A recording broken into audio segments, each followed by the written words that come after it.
You know, I was going to skip this guy, but then I went to a comic store and they didn't have the thing I wanted, but I felt weird about leaving without getting anything, and that's how I wound up getting Sideburn. Alright, get ready for all the qualifiers here. This is the Hasbro Transformers Legacy United Generations Robots in Disguise 2001 Universe Autobot Sideburn. There are 9 different qualifiers for this figure. Oh, I forgot. Deluxe class. That's 10. Yeah. The names are getting really ridiculous. And I guess that's what happens when you decide you gotta name everything Robots in Disguise, More Than Meets the Eye, or Cyberverse. But at the end of the day, this is Sideburn, the Kid Appeal character from the RID 2001 cartoon. I quite like Robots in Disguise, mostly because that's the show that gave me Scourge, Ruination, and Skybite.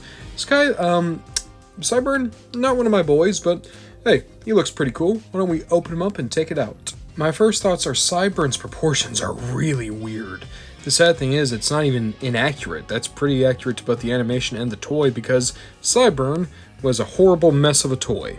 But it does lead you to having this massive torso and head with very weedy arms and legs. Alongside that, an issue I immediately clocked is when you look, they painted the knees, meaning that there was paint stuck, meaning that you've already scuffed the paint on the figure as soon as you move those legs. That might just be on mine, but I'm going to assume that's going to be a pretty common issue. Now, you can get his kibble on quickly. So, you got this little piece here. That's supposed to go here on the arm. So you have this. This is his big shield. I think in the show, the shield didn't come off. I think that's just a part of him. So, you can put it on here, and if you want to say it's permanent... Oh, wow.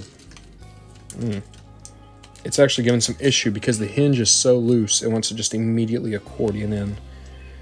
Come on, go in. There we go. Now it's in. So you could say that's a shield, you could just say that's part of him. Regardless, that's where it goes.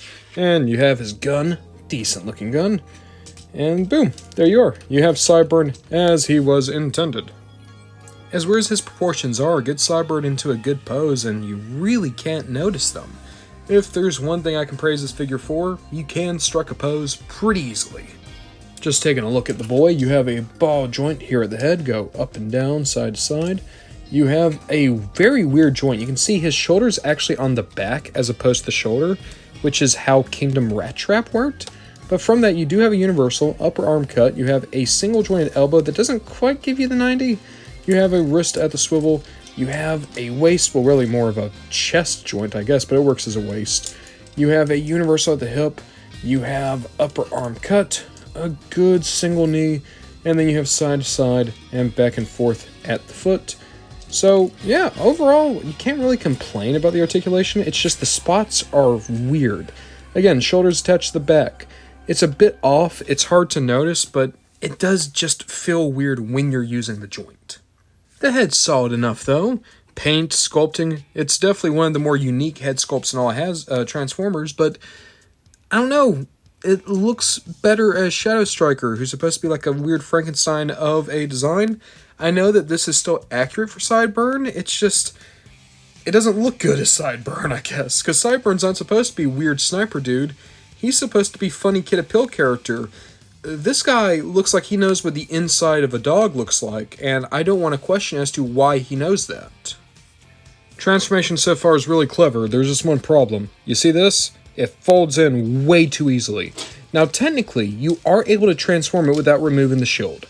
I didn't realize that. So now I'm trying to put the shield back in, and you try to coax it in, you try to wiggle it in, it just doesn't go. I was so excited to be able to tell you guys, oh, the transformation here is amazing. It's so clever and cool, because it is clever and cool. But all I need is for this just to go in. And it's giving me such a headache. There we go. Here we go. We're starting to go. Okay, come on. No, wait. Yes, there. Ah, great. Now it's going apart again. That's so cool. Okay, yep, give me a sec. That's the car mode. I'm not going to hold a loose hinge against a figure, right? That could just be on mine. I will say there are still a lot of gaps in this vehicle mode, and that's because I can't get the arms to sit flush now. But again, that could just be an issue on mine. I think the transformation is actually really smart. I think it's really cool how you don't have to remove the shield. Alongside that, there was a little bit of parts where we had to put the bumper on, but other than that, there wasn't too much to complain about. I don't like this car mode, though. Like, the car mode is just hideous. I hate it. It's two-tone blue. Don't get me wrong, I do like how the flame looks, but like, look here in the front. What is that even? What is that even?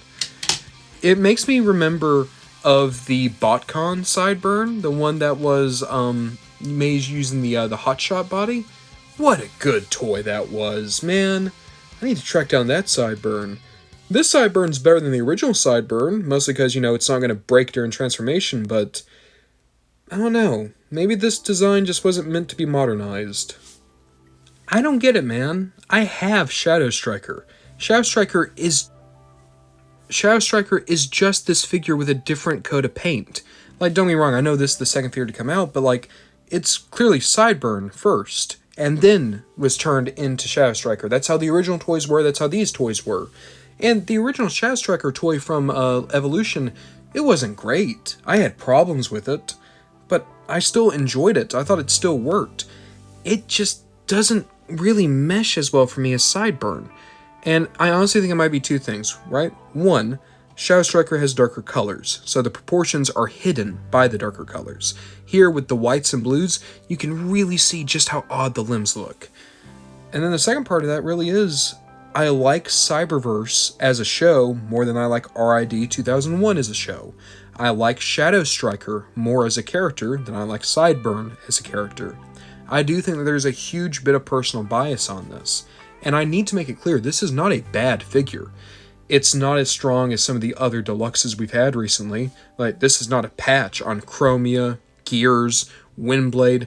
It doesn't hold a candle to Cybertron Hotshot. It's still one of the weaker deluxes out of Legacy United or Legacy Evolution. But it's interesting. It's, you know, a nice change of pace. It's going for something different. In that way, I can respect it, and I can even give it a light recommend. But he's also not exactly going to be on a top 10 list for me anytime soon.